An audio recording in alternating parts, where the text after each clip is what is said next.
축자 영감설이라 그래가지고 눈을 감고 있으면 성령이 움직여서 이렇게 썼다 그렇게 했어요. 그래서 1.1획도 틀림이 없다는 성서 무호서를 강조하기 위해서 축자 영감설이라는 걸 했는데,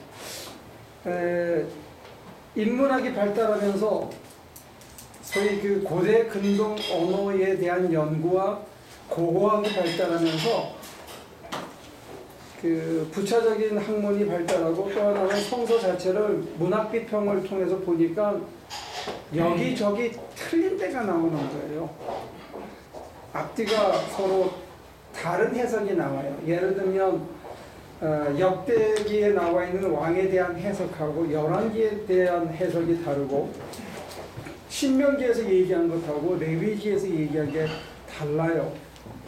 그래서 모세오경에 나와 있는 한 저자설에 의하면 하나님의 이름이 창세기에서만 두 가지로 크게 나눠져서 나와요. 하나님의 이름 자체가 달라요. 그 다음에 소위 말하는 제사장 문서와 신명기 문서에서 얘기하는 그 규례들이 서로 상충되는 게 있어요. 그러면 소위 축자 영감설이 이게 힘을 못 받게 되는 거예요. 그런데 이제 더더군다나 그 공간복음서를 보게 되면 예수님이 하신 사역 같은 경우에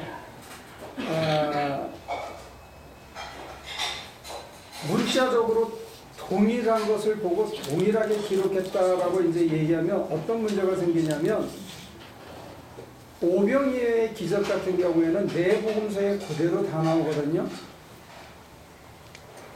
근데 어떤 복음서에 보면 어린아이가 물고기 등어리하고 떡을 갖고 와요. 근데 요한복음에 보면 빌립한테 네 가진 걸 주라 이렇게 얘기하거든요. 그럼 어떤 게 맞냐 이렇게 헷갈리는 거예요. 그리고 그 뒤에 이어지는 거는 또 달라요. 마태복음은 바리새인들과 헤롯 닭에 누룩을 조심하라고 돼 있고, 요한복음은 내가 생명의 떡이다라고 해석이 돼 있어요. 동일한 사건 뒤에. 그 다음에 주기도문은 누가복음에 나와 있는 주기도문하고 마태복음에 나와 있는 주기도문이 좀 달라요. 그럼 어떤 게 맞는 거예요? 그 다음에 마태복음에 나와 있는 예수님의 족보하고 누가복음에 나와 있는 예수님의 족보가 달라요. 하나는 마리아 쪽으로 쭉 타고 이렇게 올라가고, 하나는 아담부터 이렇게 흘러내려와요. 그럼 어떤 게 맞는 거냐라고 소위 교회를 안 다니는 인문학자들이 문헌을 가지고 비평에 들어올 때 우리가 대답할 말이 없어. 계속 수세에 몰렸던 거예요. 근데 수세에 몰린 이유가 뭐냐면 소위 말하는 창조론을 믿는 같은 맥락에 서 있는 사람들인데, 축자 영감설이나 성서 무호설, 성경은 1.1획도 틀림이 없다. 왜? 성령이 이렇게 하는 대로 받았었기 때문에, 성령의 감동으로 썼기 때문에 1.1획도 틀림이 없다 했는데, 껍데기로 놓고 보면 이게 한두 군데가 우리가 이게 옆구리 찔릴 때가 한두 군데가 아니야. 야, 요한복음에 이렇게 돼 있는데 왜 다른 복음에는 이렇게 돼 있냐? 할 말이 없어. 그 다음에 모세오경 같은 게 모세가 죽는 장면이 기록이 돼 있다 이거예요. 그래서 어디 안장됐대. 지가 죽으면서 어떻게 안장됐다는 걸 기록하냐? 그러니까 시시콜콜한 거 가지고 계속 따지기 시작하니까 정말 성서를 통해서 하나님을 닮아가고 하나님의 품성을 회복해야 된다는 가장 중요한 이 이슈는 놓치고, 성서에 문자적으로 틀림이 없기 때문에 이거는 믿어야 된다 하는 이 근거 자체가 우리가 너무 취약하게 된 거라고. 그래가지고 불필요한데 우리의 정력을 낭비해야 되는 거예요.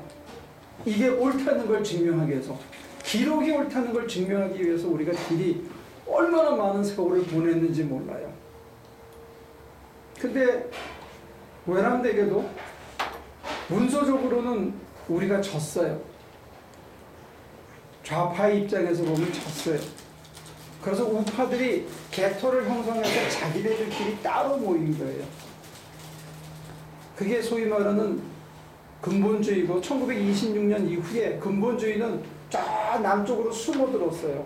그러다가 나중에 그쪽에서 무디 성경학교 이후에 다시 들고 일어서는 게 요즘은 뭐냐면 니오 이반젤리즘이에요. 1970년부터 니오 이반젤리즘이라는 게 다시 복음의 예수님의 가르침에 헌신에 포커스를 두는 그런 관점에서 읽어야 된다해서 그 사람들은 유기적인 영감서를 넘어서서 성경의 비평학적인 그런 입장을 받아들이는 니오 이반젤리스트들이 나오는데 그 중심이 사실은 프린스턴이에요.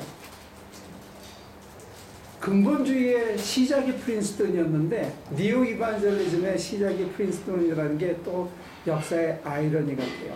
아무튼 그래서 저희가 성경 공부를 10몇 년 전에 시작하면서 그렇다고 여러분들이 학자가 아닌데 원전을 읽을 수 없잖아요. 저도 원전을 못 보는데 그럼 우리는 어떻게 하느냐? 가장 잘 번역된 번역본을 가지고 도대체 성경은 뭐라고 얘기하는지 일단 객관적으로, 구체적으로, 시각적으로 한번 읽어보자. 그러면 우리가 교회에서 주일학교 선생님들한테 배운 것하고는 조금 다른 내용이 있더라는 거예요. 그리고 성경 자체는 이미 뭐가 제일 중요한지를 얘기하고 있더라는 걸 본 거예요. 그래서 지난 1년 동안 제가 성경 공부, 예배 끝난 다음에 한 성경 공부는 지난 10몇 년 동안 이걸 한 걸 기반으로 해서 그냥 요점만 이렇게 턱턱 찍어서 가는 거고, 사실은 우리 교회에서는 집사가 되실 분들은 우리 장로님이 뽑아서 요한복음을 거의 1년에 걸쳐서 이런 훈련을 하게 하는 거예요. 그래서 스스로 성경을 이렇게 분석해서 읽고 거기서 진짜 성경은 뭘 의미하고 뭘 우리들에게 요구하는지 그리고 우리들에게 어떤 가이드라인을 주는지를 찾아보자. 이렇게 해서 이제 성경 공부를 한 거예요. 그러니까 그런 의미에서 성경이 우리들에게 신앙의 표준이 되고 정말로 가이드라인이 되는 것은 분명하고, 그런 의미에서 여러분들이 성경을 열심히 읽어야 되는 건 기본이에요. 매뉴얼을 안 읽으면 사실 우리 아이들은 이 전화기를 가지고 거의 컴퓨터처럼 쓰는데 저만 하더라도 이거 뭐 이메일 체크하고 카톡 보내고 전화하는 정도로 끝이지 이거 제대로 못 써먹거든요. 근데 책방에 이번에 가봤더니 뭐가 있냐면 삼성 갤럭시 S4를 효율적으로 쓰는 법 해가지고 책이 한 권 나왔더라고.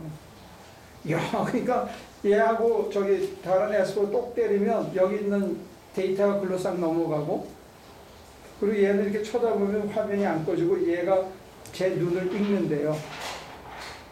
몰랐죠? S3도 돼요. 아, 그것도 돼요? 이건 S4예요. 옛날 얘기를 지금 하시는. 그렇군요. 장로님 거는 S3인가? 아니, 우리 식구들이 다 S3인데 그거 진행되는 게 너무. 그래요? 그거 나오지 못했어요. 나는 한 번도 안 써봤어 아직도. 그러니까 매뉴얼을 모르니까 제대로 못 써먹거든요. 성경도 신앙의 매뉴얼인데 우리가 성경을 제대로 활용을 못하는 거예요.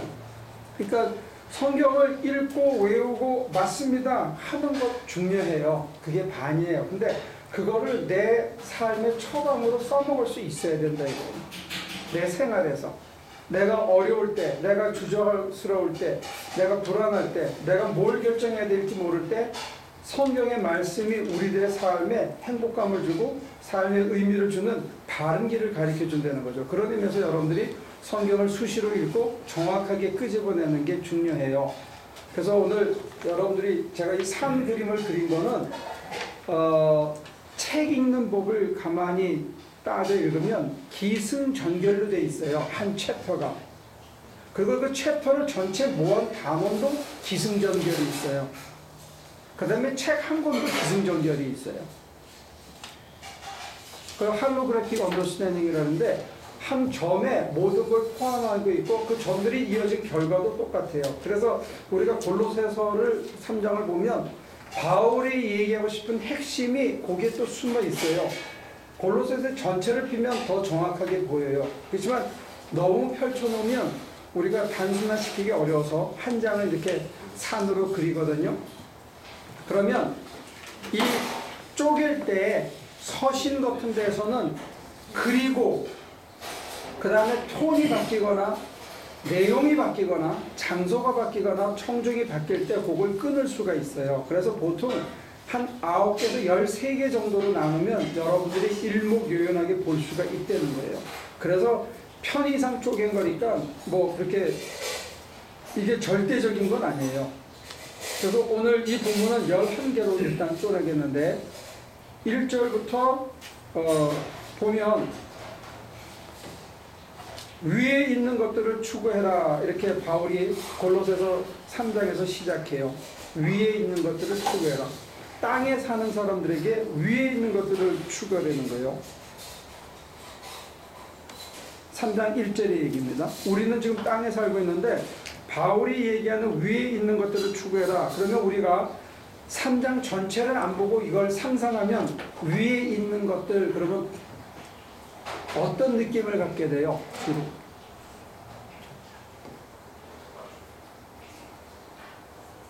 뭐가 위에 있는 거죠? 네? 하늘? 하나님?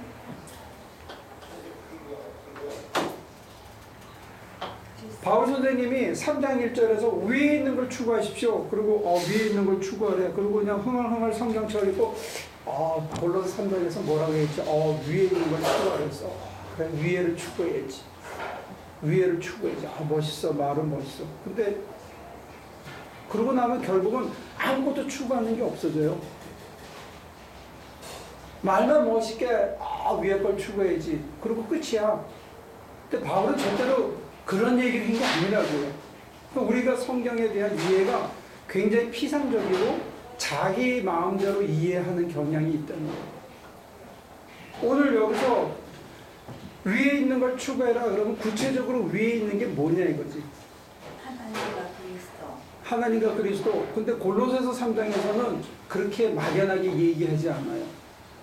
그래서 여러분들이 성경 공부를 해야 할 이유가 있어요. 그게 우리 생활의 지침이 되기 때문에. 자, 그러면 하나씩 찾아가 봐요. 1절부터 4절까지 누가 한번 읽어보시겠어요?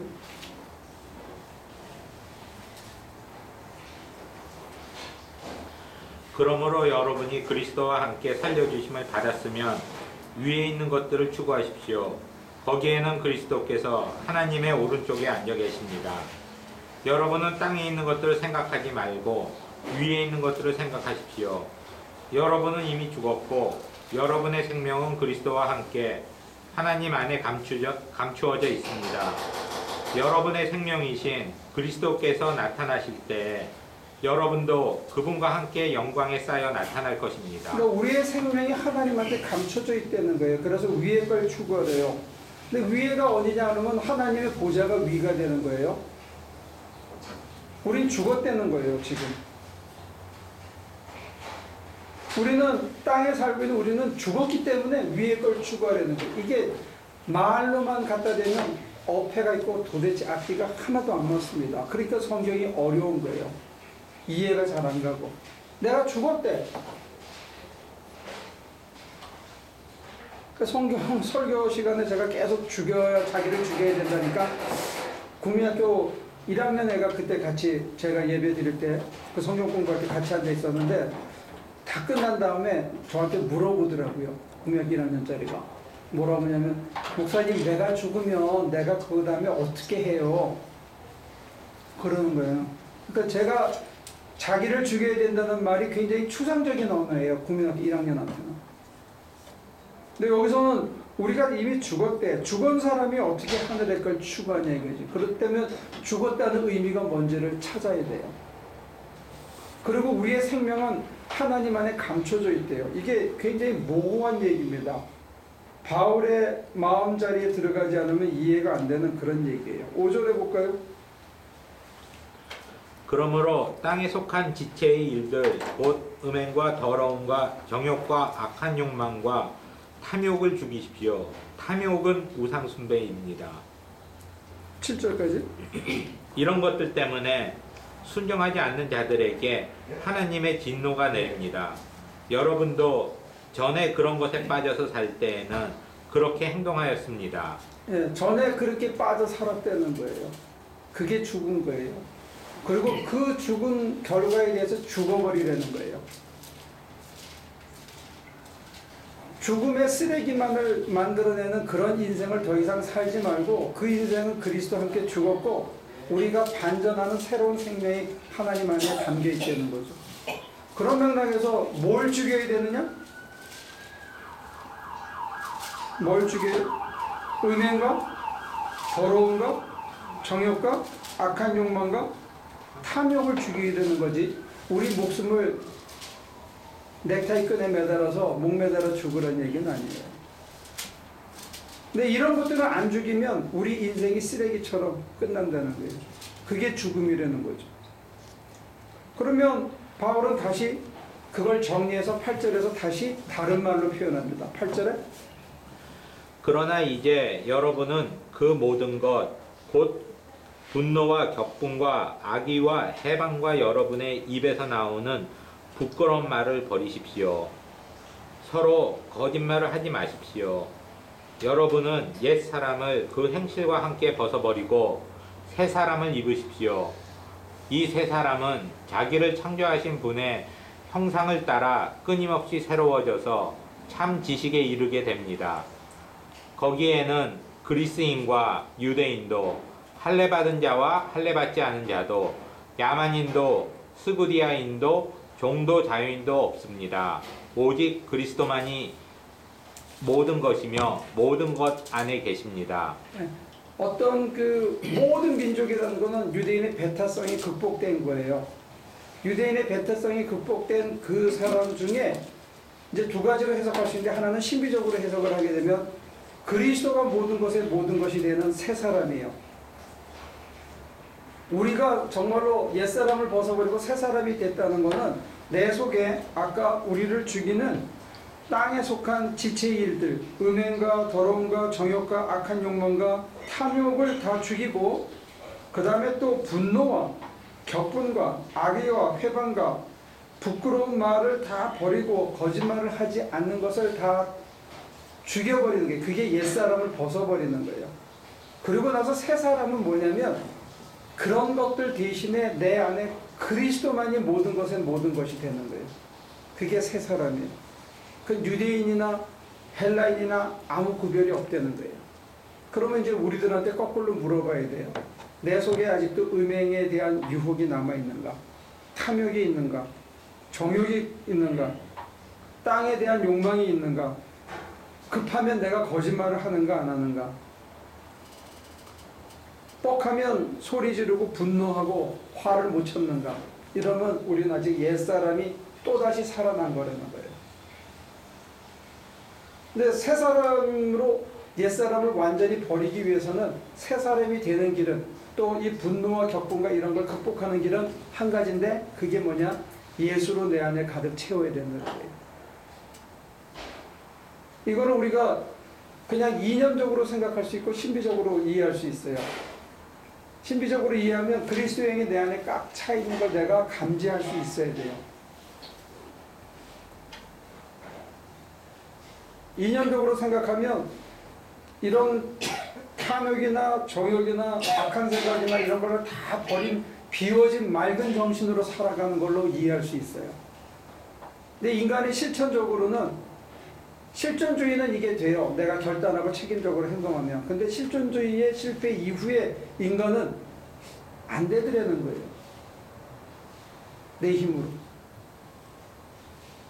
내가 악의를 버리려고 작심삼일을 해도 이게 오래 안 가더라는 거예요. 이제 내가 마누라가 옆에서 저기 뭐라고 깐죽거리면 화내지 말아야지 하고 결심을 새해 들어 단단히 했어. 그 며칠 가요? 네? 뭐 오래 가는 거예요, 3일 가면. 그 우리는 새 사람이 됐다가 다시 헌 사람이 되는 거예요. 근데 아까 설교 시간에 전한 것처럼 우리가 생각하는 거룩, 우리가 생각하는 새 사람을 입는 게 굉장히 무슨 천상적인 것, 하늘의 것처럼 얘기하는데 이 거룩이나 하늘의 것이라는 게 굉장히 구체적인 땅의 실천이라는 거예요. 구체적인 땅의 실천. 그게 뭐냐? 화 안 내는 것. 이게 하늘의 것이에요. 분노를 품지 않는 것. 이게 하늘의 것이라는 거예요. 그게 말이 돼요? 근데 더더군다나 이게 사람 힘으로 안 되고 그리스도가 내 안에 가득 차야만 된다는 게 이게 성경의 가르침입니다. 내가 화내지 말아야지 해서 화 안 낼 수 있는 게 아니라는 거예요. 삐지지 말아야지 이게 안 되는 거예요. 욕심내지 말아야지. 아, 먹는 것도 좀 절제해야지. 이게 내 힘으로 안 된다는 거예요. 근데 그렇게 내 욕심대로 내가 하고 싶은 대로 내 생각대로 한 결과가 뭐냐 했을 때 뒤돌아보면 아, 쓰레기다. 인생. 내 인생이 참 쓰레기같이 살았다. 죽음이라는 거예요. 그 죽음에 대해서 죽고 내가 하나님 안에서 살기 위해서는 어떻게 되느냐? 그런 걸 다 버리고 열받지 말고 화내지 말고 격분하지 말고 욕망에 지지 말고 욕정에 지지 말고 해야 되는데 이게 내 힘으로 안 된다는 거예요. 그건 천상의 그리스도가 내 안에 계셔야만 된다는 거예요. 이게 참 어려운 거예요.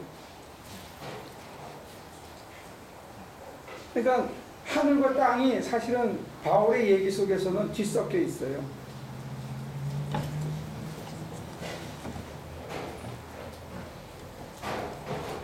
또 누가 그러더라고요. 아유, 목사님 화도 안 내고 술도 안 먹고 인생을 무슨 맛에 삽니까?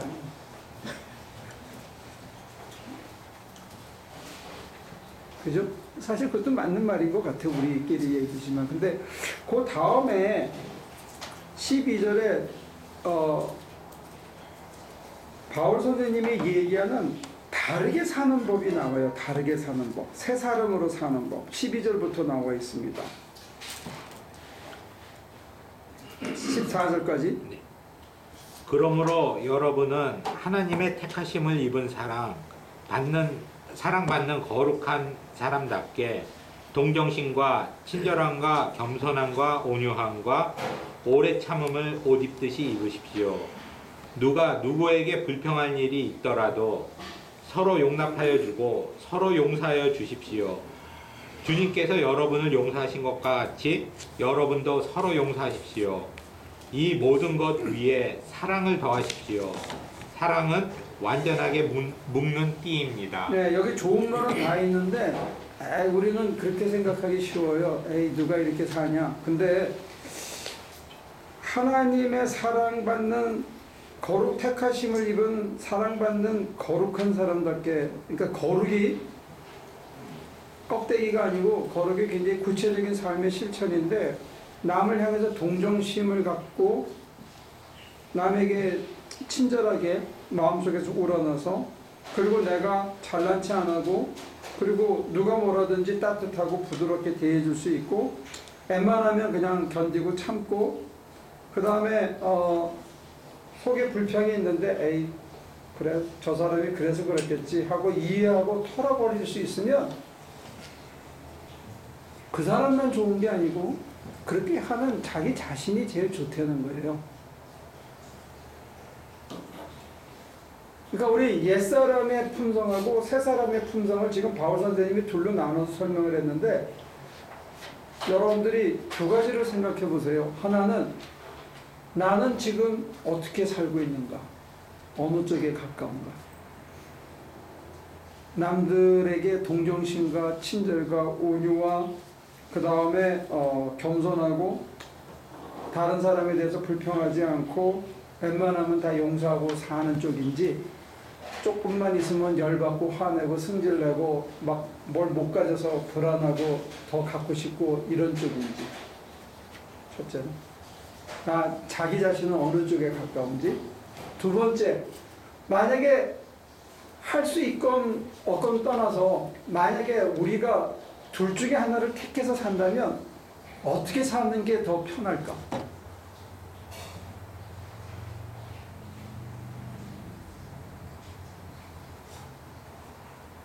어떻게 사는 게 더 편할 것 같아요?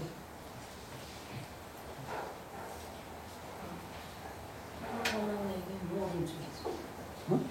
선한 것만 얘기하면 남이 뭐라 그러든지 간에 용서할 수 있고, 다른 사람이 좀 신데 그래서 그랬겠지 하고 받아들일 수 있고, 누가 뭐라고 그러더라도 띡띡거리더라도 나는 그냥 그래요 하고 친절하게 대할 수 있고, 만약에 내가 가식이 아니라 이게 자연스럽게 된다 그러면, 그리고 사람이 참 다 안 돼 보이고 다 불쌍해 보여서 다 도와주고 싶고 이런 마음이 내 속에서 철철 넘친다면 의외로 사는 게 편해진다는 거예요.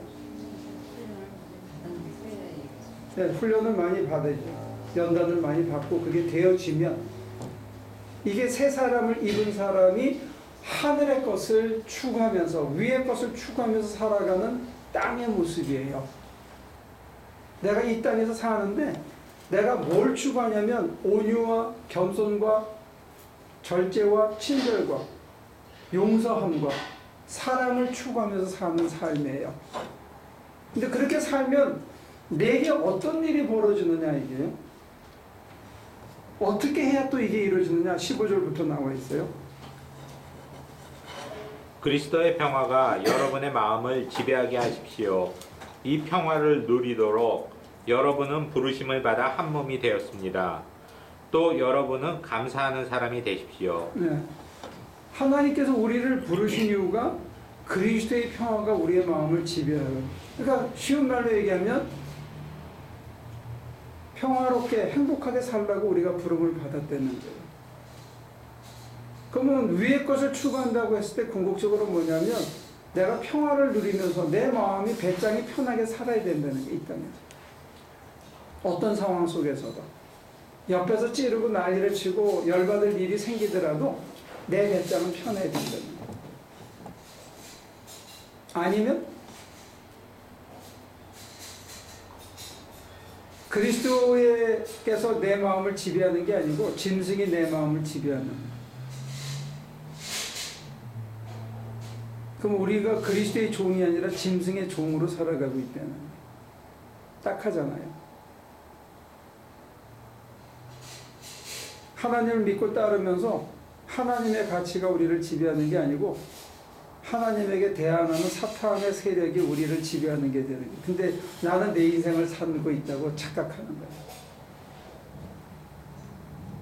실제로는 내가 사단의 종 노릇을 하는데 자기 자신이 사단의 종 노릇을 하고 있는 걸 몰라.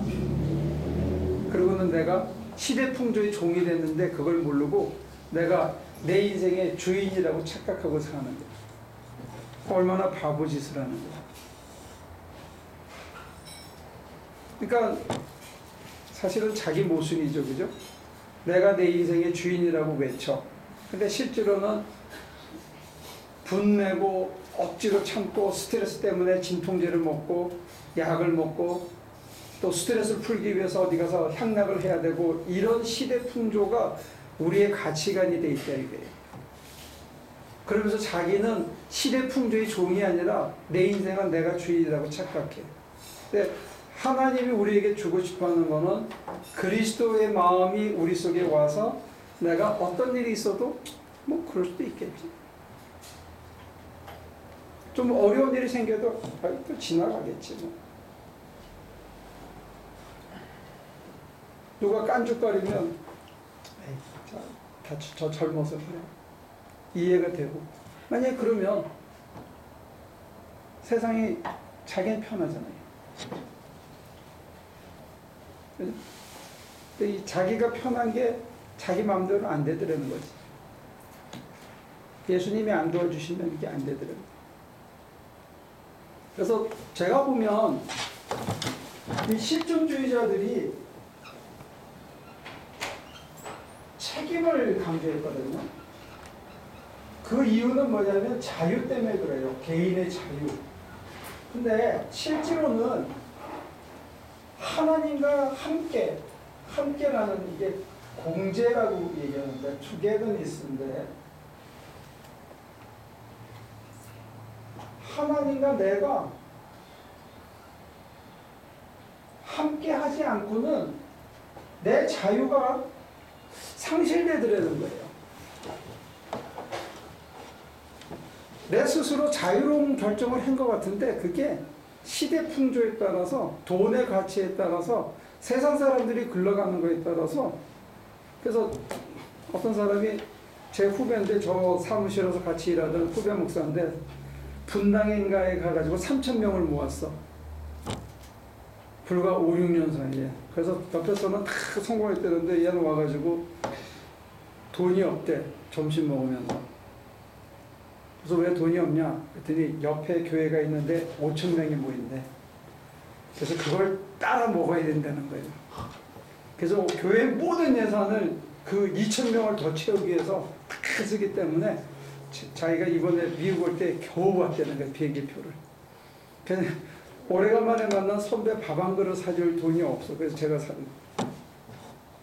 3,000명을 모으고도 아직도 충족이 안 되는 거예요.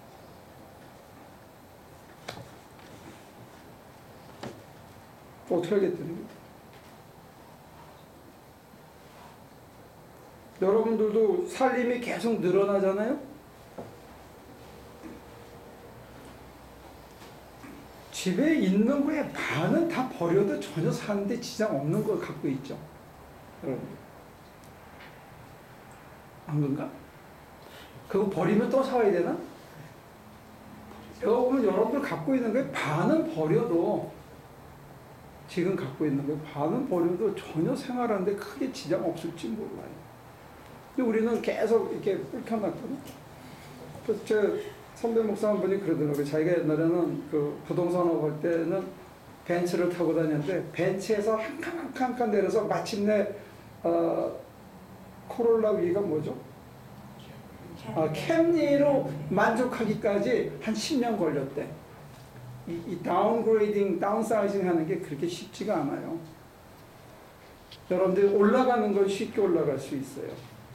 다운사이징은 이게 쉽지가 않아요. 이미 충분히 행복한데도 불구하고 더 가져야 된다는 어떤 이 세뇌에 우리가 이게 씌여 있거든요.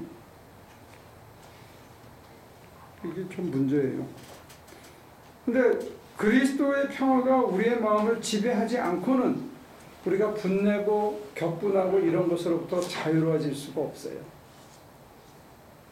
그러니까 오늘 골로새서의 제일 핵심은 뭐냐? 여러분과 제가 실천적으로 그리스도의 평화가 내 마음을 지배하고 있는가? 여기에 대해서 여러분들이 자신 있게 아멘할 수 있으면 좋겠어요. 그리스도의 평화가 내 마음을 지배하고 있다.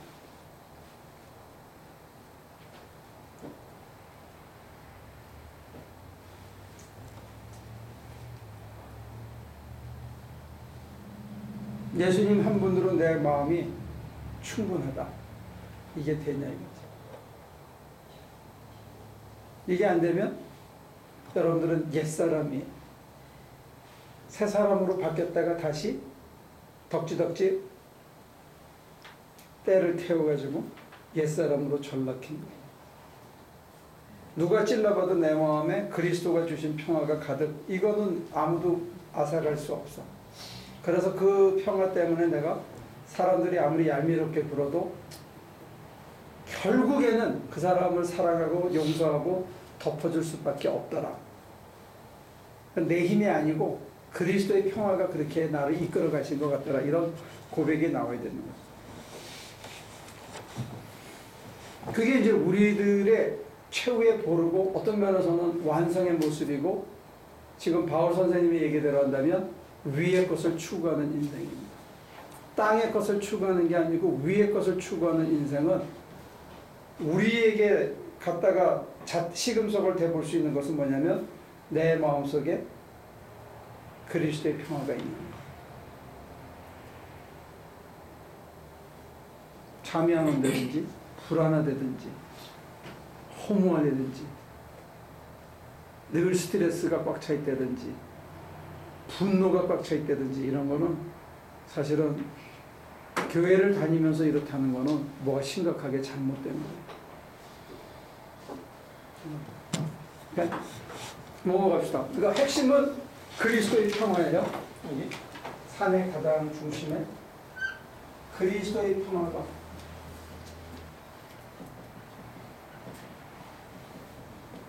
위의 것을 추구하라 그랬어요.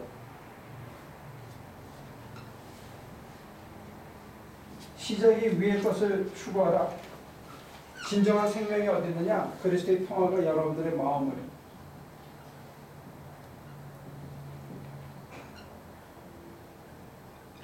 마음을 지배하려는 거죠. 여기 대반전이 일어납니다. 16절, 17절 지난 다음에 대반전이 일어나니까 한번 보죠. 16절. 그리스도의 말씀이 여러분 가운데 풍성히 살아있게 하십시오. 온갖 지혜로 서로 가르치고 권고하십시오. 감사한 마음으로 시와 찬미와 신령한 노래로 여러분의 하나님께 마음을 다하여 찬양하십시오. 그리고 말이든 행동이든 무엇을 하든지 모든 것을 주 예수의 이름으로 하고 그분에게 힘을 얻어서 하나님 아버지께 감사를 드리십시오. 예수의 이름으로, 예수의 힘으로 감사하는 생활이 되는 거예요.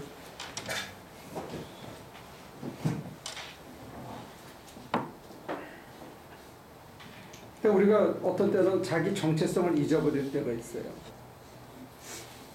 목사하고 장로가 에라 이렇게 되는 수가 있어요.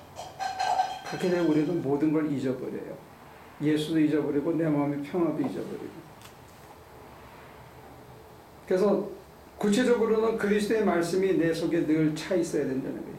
그리스도의 영이 차 있어야 되고 그리스도의 말씀이 가이드라인이 성경의 말씀이 내게 교훈으로 늘 차 있어야 되는데 대반전이 뭐냐면 18절부터예요.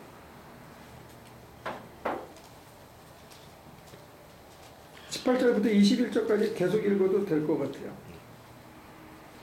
아내되니 여러분 남편에게 순종하십시오. 이것이 주님 안에서 합당한 일입니다.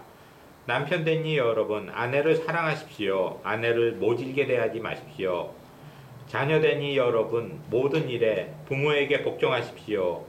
이것이 주님을 기쁘게 해드리는 일입니다. 어버이된 이 여러분, 여러분의 자녀들을 격분하게 하지 마십시오. 그들의 의기를 꺾지 않아야 합니다. 이게 어떻게 위의 것이 되죠? 지금 위의 것을 추구하라. 그래서 그리스도의 평화가 우리 속에 우리 마음을 지배하고 그리스도의 말씀이 살아있고 무엇을 하든지 그리스도의 이름으로 그리스도의 능력으로 실천하라. 그럴 것까지는 이게 하늘의 것처럼 들려요.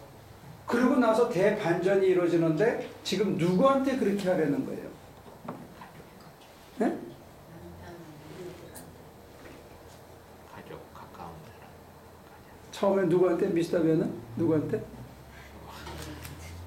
베일이요. 그 다음에? 스텔라. 베스텔라? 그 다음에? 그리고 부모님. 그 다음에? 그 다음에 직장 동료들? 교회 식구들. 누가 제일 안 돼요? 베일이. 그 다음에 누가 안 돼? 스텔라한테. 그 다음에? 부모님한테도 있고. 그 다음에? 직장 동료. 직장 동료. 근데 이게 다 안 된다는 얘기는 그 사람들과의 관계가 내 평화를 갉아먹는 관계가 돼요. 그냥 하늘이 어디에 있는 거예요? 위의 것이 어디에 있어요? 위의 것을 허공에다가 추구하는 게 아니고 땅에다가 나랑 가장 가까운 관계에다가 적용해야 되는 이게 이제 기독교의 가르침인 것 같아요. 불교에서는 이걸 이사무예라고 그래요. 하늘과 땅이 뒤섞여서 조화를 이루어야 되는 게 거기서.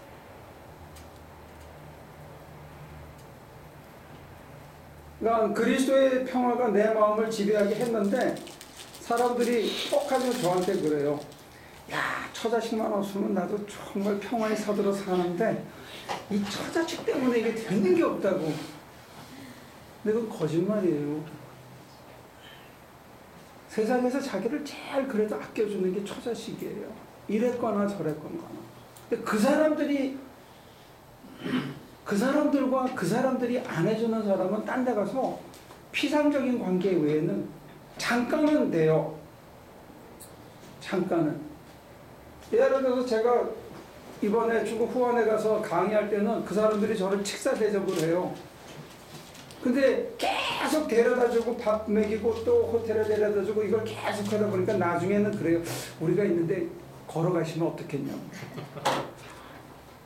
예? 내 딸내미가 스텔라가 만약에 그러면 아버지가 그러겠냐고. 처음 왔는데 그러겠냐고. 안 그러지. 저도 미안하니까 내일 아침은 내가 걸어갑니다. 소화시킬 겸 내가 걸어갑니다. 나중에 처음 가본 대로 걸어갑니다. 걸어서 한 2km 정도 넘는. 근데 가족은 아니에요. 어쨌든지 간에. 근데도 우리는 누구한테 제일 못하느냐? 이 가족이 원수야. 잘 안 돼. 그 위의 것을 추구하는 연습의 장이 어디냐? 제일 원수 같은, 제일 속을 썩이는 이 사람들하고 연습이 돼서 되면 잠깐 만나는 사람한테는 쉬워요. 우리가 안 되는 건 뭐냐면 내가 안 변해서 안 되는 거죠. 내가 옛사람을 잊고 있으니까 안 되는 거예요. 가족한테 안 되는 거는 다른 사람한테도 다 안 되는 거예요. 같이 보름만 살아봐요. 절대로 안 돼요. 같이 안 사니까 할 수 있는 것처럼 착각하는 거지. 가장 가까운 자식, 가까운 남편한테 안 되는데 어디 쌩판 남한테 돼요. 안 되는 거예요. 그거는 내가 안 되는 거고 내가 안 되는 내 안에는 그리스도의 평화가 없는 거죠. 이게 위의 것이에요. 위의 것을 어디서 추구해요?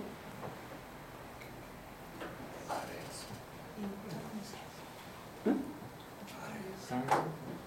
땅에서? 가장 구체적으로는? 지금 여러분들이 궁덩이를 붙이고 있는 곳에서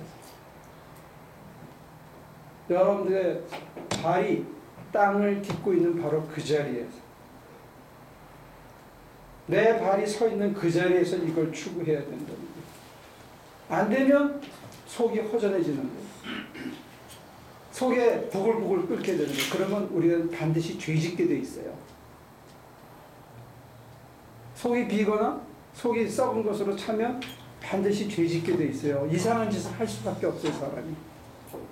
그러니까 골로새서가 특이한 게 우주적인 그리스도를 얘기하는데 이 우주적인 그리스도와 위의 것을 얘기하는데 가장 실천은 어디에서 일어서느냐? 내가 디디고 있는 이 땅, 내가 디디고 서 있는 이 발, 내가 서 있는 바로 이 자리, 여기서 하려는 거예요. 이게 기독교의 강점인 것 같아요. 이거를 학자들은 역사성이다, 사회성이다, 관계성이다 이런 추상명사로 얘기했는데 그냥 일상 얘기하는데 내가 앉아서 옆에 누가 있냐, 옆에 사람한테 잘하면 되는데요. 집에 가면 옆에 누가 있어요? 집사람? 누구하고 제일 오래 같이 있어요? 난 어떤 때는 한 몇 년 전인가 하루에 한 10몇 시간을 우리 장로님하고 일주일 내내 같이 다닌 적이 있어요. 내 속이 어떻겠어? 이해합니다. 없어 이제는. 연습을 많이 해서 자고 나면 하여튼 제일 많이 보는 거야. 제일 많이. 그래도 나는 감사한 게 우리가 속이 문드러지면서 그래도 같이 일하면서 찬송을 자주 불렀다. 우리 일하면서 워낙 우리 장로님 노래 잘하시잖아요. 그러니까 내가 대충 부르면 이게 음을 잡아주니까 내가 따라서 부르는 거예요. 그러니까 나랑 같이 가장 오랜 시간을 보내는 사람하고 온유하고 친절하고 그 사람을 용서하고 그 사람에 대해서 불평하지 않고 그런 마음을 가져요. 이게 몸에 배면 우리 안에 그리스도의 품성이 회복돼야 되는 거예요. 그러면 웬만한 사건은 그냥 가는 거야. 그럼 누가 제일 좋으냐? 내가 제일 좋고 나 때문에 하나님이 내 덕을 보는 거예요. 당신이 나를 실컷 도와주시고는 내 덕을 보는 거예요. 왜? 야, 예수 믿는 게 저렇게 믿어야 되나 보다. 이러면 하나님이 나 때문에 덕 보잖아요. 전 우리 교인들이 그렇게 됐으면 좋겠어요. 교인들을 보고 미스터베를 보고 예수님 저렇게 믿는 거야. 그럼 예수님이 미스터베한테 상당히 덕분 거잖아, 그지? 그럼 돌려달라고 해야지. 그게 축복이에요.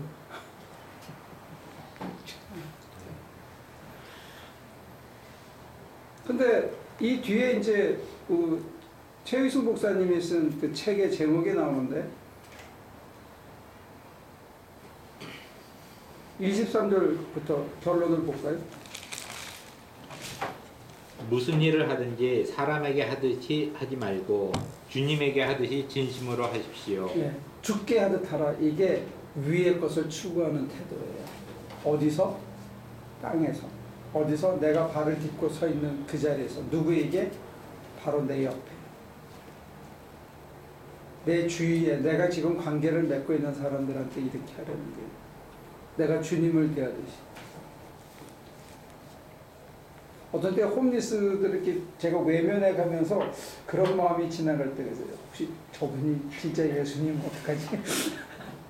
이거 어떡하지? 어? 그걸 시로 표현한 사람이 김지아예요. 금관의 예수. 우리는 금관의 예수는 섬기는데 밥을 필요로 하는 길에 있는 예수는 외면한다는 거죠. 우리는 땅의 것을 추구하지 못하고 사는 거예요. 그러니까 우리의 완성은 땅에서 안 되고 자꾸 천상으로 미뤄지는 거예요. 그러니까 땅에서 맛볼 수 있는 이 주님 주신 평화와 기쁨을 누리고 살아야 되는데 이 특권을 우리가 이걸 자꾸 미루면 안 될 것 같아요. 자, 죽게 하듯 하라. 사람들을 대할 때 주님을 대하듯이 하라. 이게 위의 것을 추구하는 태도고 그렇게 할 때 사람들에게 그렇게 할 때 내 마음에 주님의 평화가 나를 지배한다는 거예요. 내 마음이 불안할 때는 뭐가 잘못된 거다? 내가 사람들을 누구처럼 대한다? 죽게 하듯 하지 않고 짐승대하듯이 대하는. 네? 개 키우는 사람들 용서하고 들으세요. 개한테 하듯이 사람한테 좀 하면 좋을 것 같아. 개만도 못하게 사람을 대접하더라고. 그지? 오늘 개 키우는 사람들 내 이해가 안 돼. 며칠 전에 개 키우는 집에 일했는데 쓰다듬어주고 끌어안아주고 개가 반기니까 지 남편한테나 좀 그러지. 어? 나 개 키우는 텔레비 혹시 보는 사람들 개 키우는 제가 분명히 얘기하지만 좀 반성해야 돼요. 자기 남편, 자기 아내한테 개보다 못하게 취급해 사람들이. 진짜 못됐어. 그건 진짜 못된 거야. 개만도 못하게 취급을 해 사람을. 그건 안 되는 거야. 옆에 사람이 굶고 있는데 자기 개는 병원 데리고 가고 말이야 처먹이면서 옆에 사람 굶어 죽는 데는 눈 꽁꽁 쳐다보면 그건 잘못된 것 같아. 사람이 개보다 못하는 건 말이 안 되잖아. 개 키우는 사람들은 나 욕하겠지. 반려동물이라 그러면서. 근데 뭐 지나가는 사람은 그렇다고 치더라도 자기 남편한테는 자기 개보다는 이뻐해야 될 거 아니에요. 자기 남편. 안 그래? 다 개를 안 키워서 대답이 없네. 개 키우는 사람 없어? 개는 개처럼 키워야 되는. 개 방 안에 들이는 거는 이거 잘 이해가 안 되는데 뭐 다 좋아서 한다고 이해가 되는데 나갔다 와서 개가 팔짝팔짝 뛰니까 이뻐하고 뽀뽀하고 그러고 자기 남편 오면 왔어. 내가 당황했어. 진짜 그걸 보면서 이럴 수가 있냐 이럴 수가. 목사님이 계시니까 쑥스러워서 그랬죠. 제가 그 정도 눈치는 있습니다.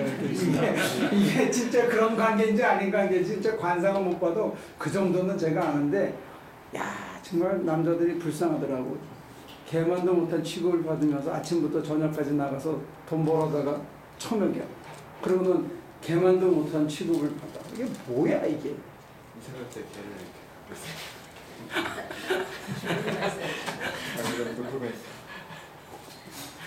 반성합시다 우리. 근데 여기 위의 것을 추구하는 실천적인 삶의 방식. 그래서 내 안에 평화의 마음이 늘 마음이 평하다. 주 예수 주신 기쁨 내 안에 늘 평하다. 마음이 늘 편하다 하는 삶을 살려면 에티튜드가 뭐냐? 모든 사람을 주님을 대하듯 죽게 하듯 하려는 거예요. 참 이거 특이한 귀절이고 가장 구체적인 삶의 실천인 것 같아요. 근데 제가 조금 좀 격화된 오늘의 언어로